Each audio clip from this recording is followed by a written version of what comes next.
This is Gunther. He's a pit bull who's had dog reactivity ever since she rescued him. She's had a few trainers, but nobody's been able to break him of his reactivity. So I start off with the basics here, which is teaching him boundaries, that he's not allowed to bolt out the door. And you're going to see already he walks out with caution. Um, my dog Lexi is actually in the same spot that she was earlier when he was reacting.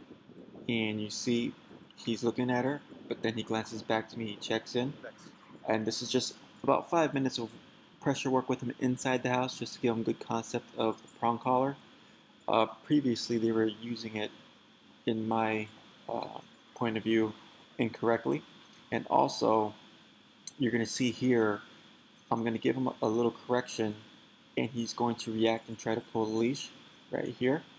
And this has actually dissuaded them from using the prong collar because they're afraid that it was making it worse, and it's really just protest. He's disagreeing with the correction, and as you can see, I just push through it and then de-escalate him and calm him back down again. He's perfectly fine.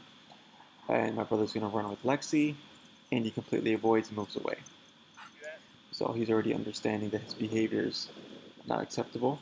Now, once I give the leash back to his owner, he's going to test her now because of previous association of the old way of using the prong collar and also the lack of respect for her.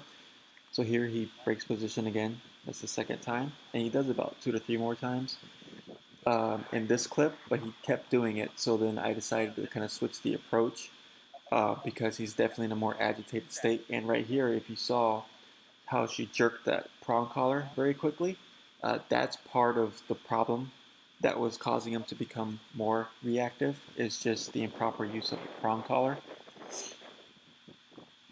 And then, so I decided to switch it out for an e-collar and make things more personal. Muzzled him for, of course, safety reasons. But he didn't react at all. He did have bad manners when greeting Lexi. He tried to dominate her and mount her, which he did not like. So I checked him for that. And of course, continue the process. And she's walking around. She sniffs him. He's just fine. Doesn't want to go after her. Give the leash back to the owner. Walk them side by side. And she doesn't care. Completely relaxed. No intent of going after her. Not bothered. So definitely a lot of progress for day one. And of course, I knew he wasn't truly dog aggressive because he does live with one other dog. So this told me that he does have social skills. He just had some reactivity issues. If he was truly a dog killer, the dog that he was living with right now would be dead by now. So this is just the beginning, day one of Gunther's rehab, and there's more to come. Stay tuned. This is Canine Perspective. Thanks for watching.